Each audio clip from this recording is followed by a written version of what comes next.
What did it mean to you and your firm to be named Law Firm of the Year by the 2021 edition of U.S. News Best Lawyers, Best Law Firms? It was a real honor for us to receive that award, to be included with some of the titans really in this business who've previously won the award.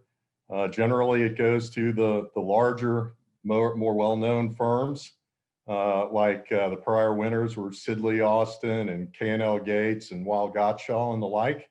Really terrific firms. So it was a great honor for us, and it inspired a great deal of gratitude, I would say, for our clients who found their way to our firm and entrusted us with some very important engagements for them.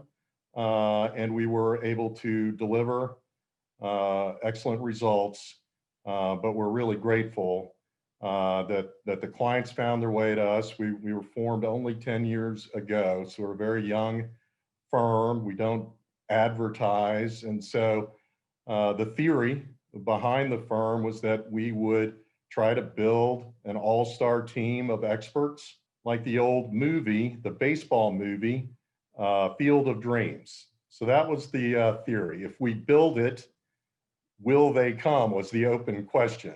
So Tom McGonigle and I decided that we would give it a shot and try to put together, as I said, an all-star team of some of the very best lawyers in the field, and house that team in a boutique law firm environment, and then see whether the clients would embrace that concept.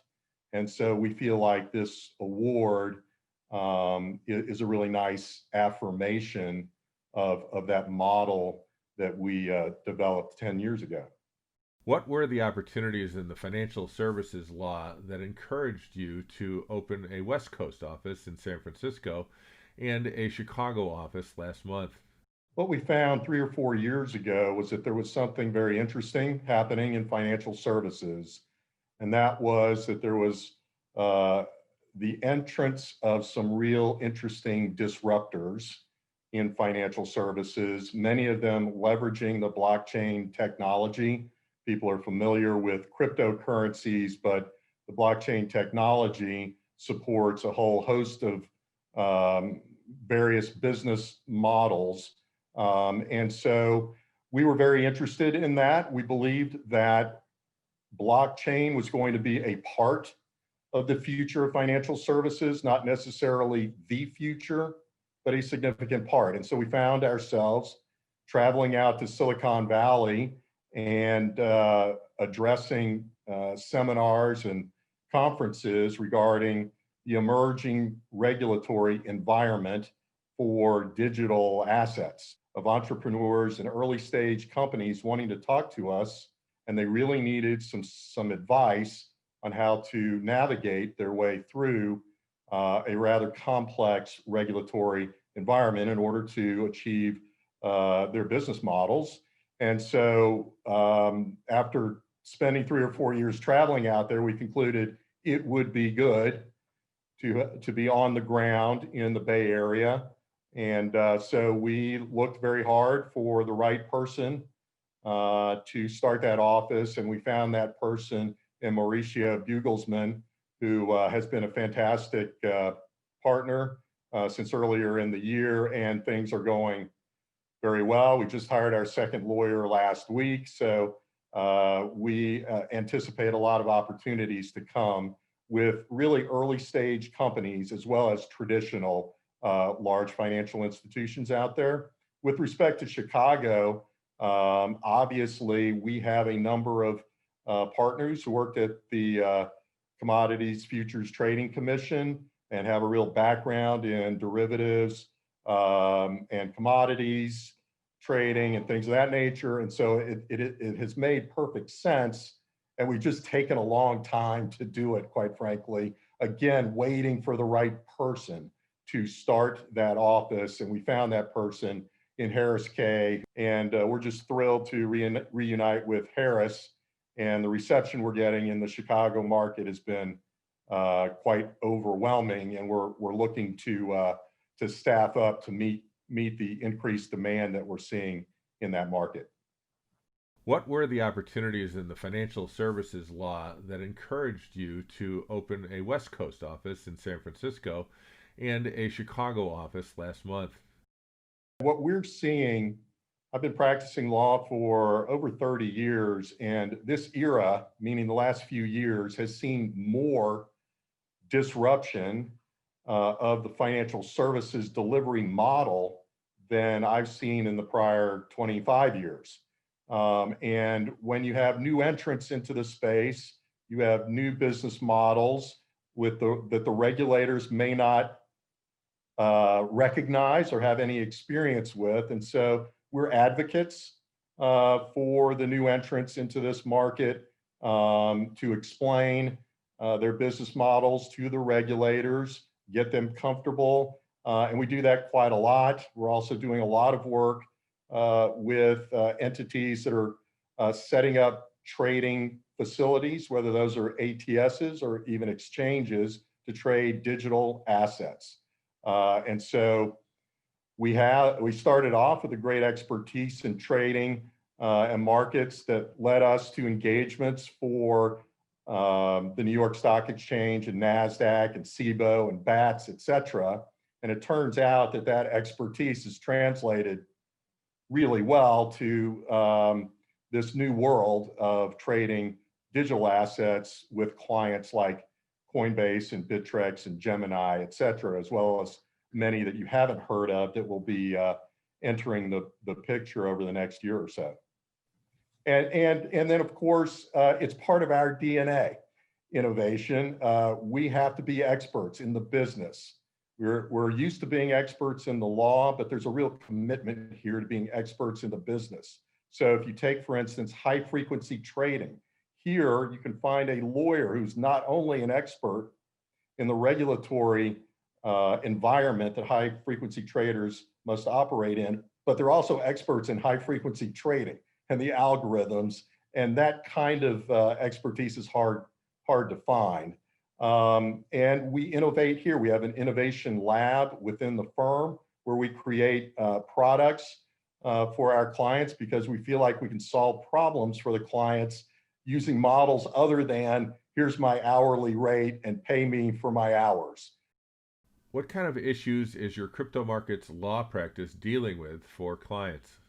We help them really soup to nuts. As I explained earlier, we do take our clients in to the SEC to help them explain what they propose to do with their business and how it's going to work and how it's going to comply with the existing rules.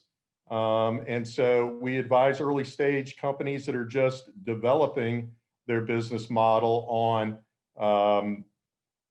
things to avoid, pitfalls that they might want to design around, and that they can execute in full compliance with the rules.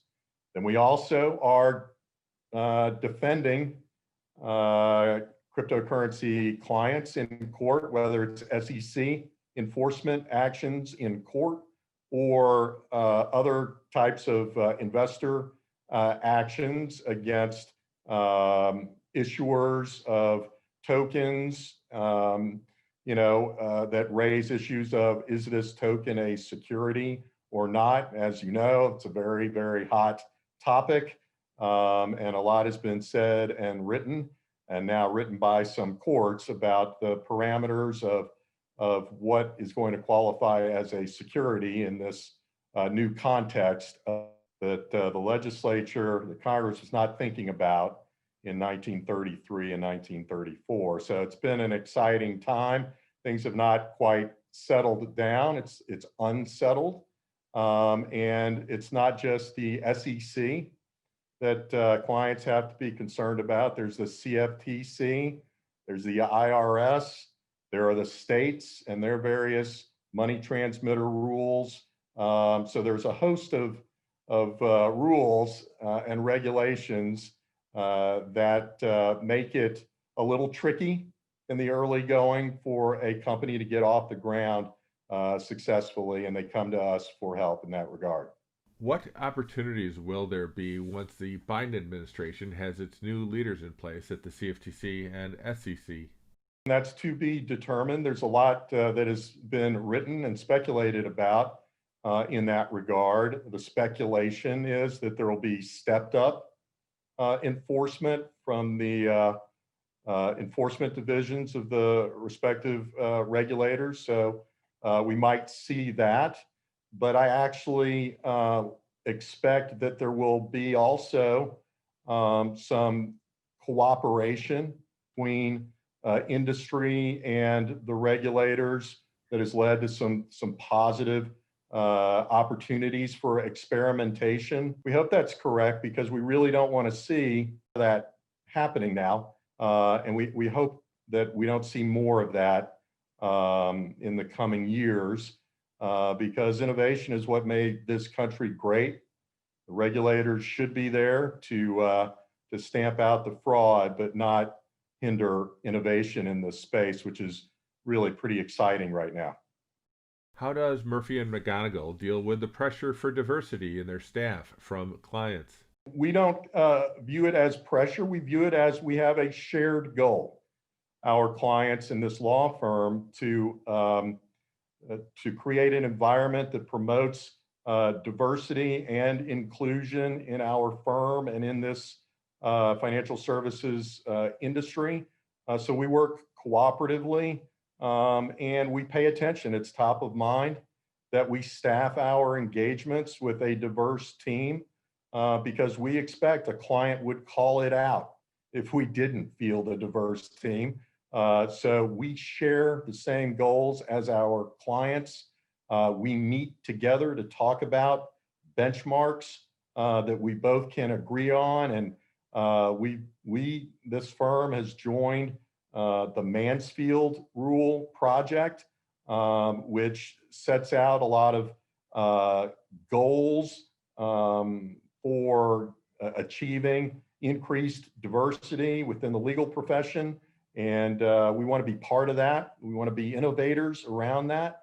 And we make sure within our firm that everyone has the opportunity to shine, whether that's in a speaking role at a seminar or participating and leading marketing efforts or whatever it might be. It's top of mind here, and we've really embraced it as a key part of our culture here. What is it going to take for Murphy and McGonigle to win its next award as Law Firm of the Year? Our goal is to stay focused on two things. First thing is we maintain a high bar for talent. So it is hard to get a job here at Murphy and McGonigle. The bar is quite high. We see many, many resumes at all levels, from top partners at AmLaw 100 firms to spectacular resumes from students graduating from law school. And we're very, very particular about the talent that we admit into the organization. And that's been a key factor in the successes that we've enjoyed so far.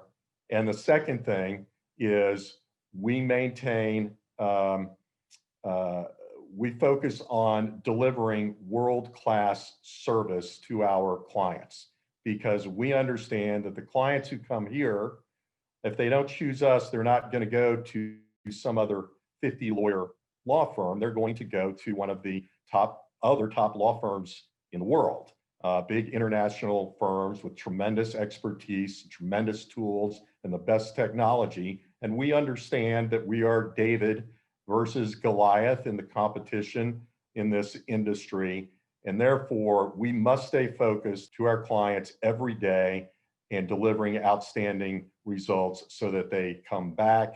And I really feel like if we keep our focus on those two goals, high bar for talent and delivering world-class service, then everything else will work its way out.